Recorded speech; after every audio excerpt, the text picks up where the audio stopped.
Bonjour les amis, restez jusqu'à la fin de l'histoire et vous trouverez un cadeau à télécharger.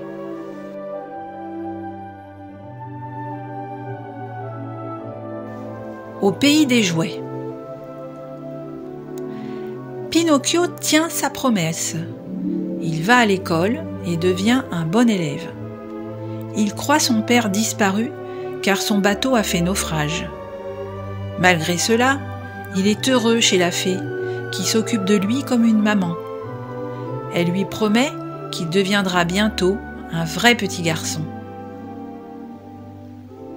Un matin, sur le chemin de l'école, Pinocchio croise son ami Lumignon. « Hé, l'école, c'est de l'autre côté, tu ne vas pas dans le bon sens, lui dit-il. »« Bien sûr que si, car je vais au pays des jouets, » répond Lumignon. « C'est mieux que l'école, on y fait tout ce qu'on veut, et on est toujours en vacances. »« C'est vrai ça ?» s'étonne Pinocchio.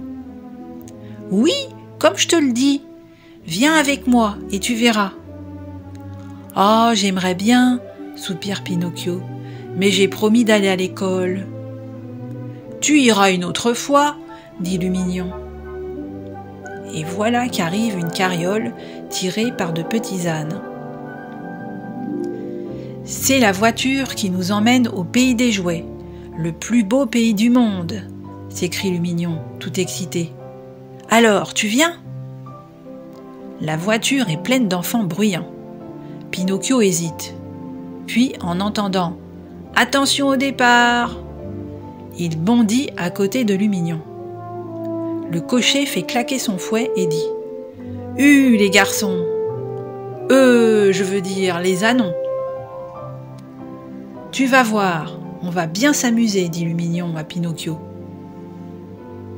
Après une longue route, ils arrivent enfin au pays des jouets.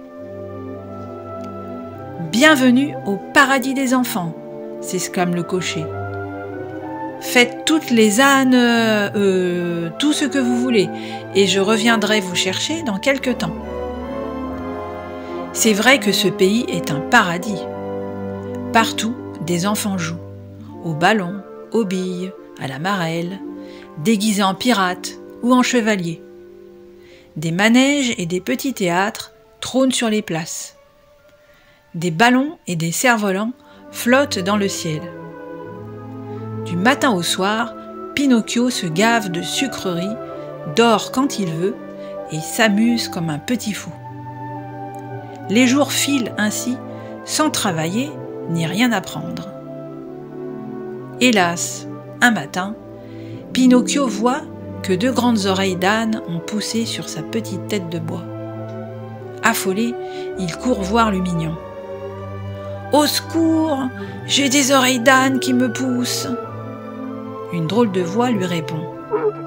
« Entre, Pinocchio !» Et que voit Pinocchio ? Son ami Lumignon en train de devenir un âne lui aussi.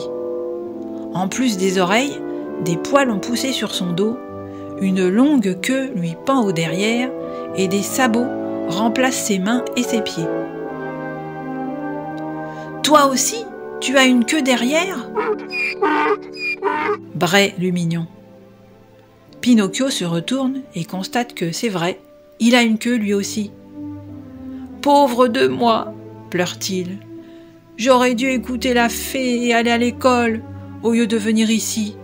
Je ne serais pas devenu un âne. » Mais, alors qu'il sanglote, une jolie petite chèvre au pelage bleu apparaît et dit « File, Pinocchio, pars le plus loin possible, sinon tu deviendras vraiment un âne, comme Lumignon. Si tu restes, le cocher viendra te prendre pour te vendre au marché. Et tu seras obligé de travailler comme les autres petits ânes. » Pinocchio a très peur.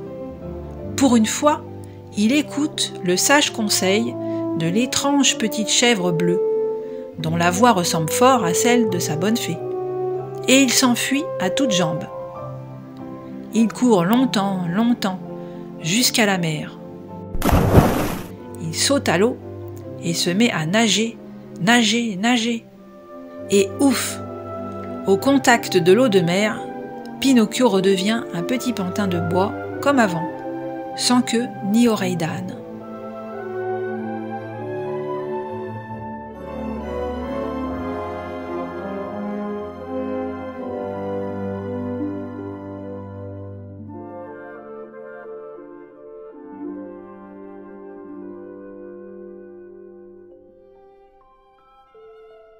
Et pour ne louper aucune histoire, vous pouvez vous abonner à la chaîne, activer la cloche pour être informé des nouveautés et mettre un pouce en l'air.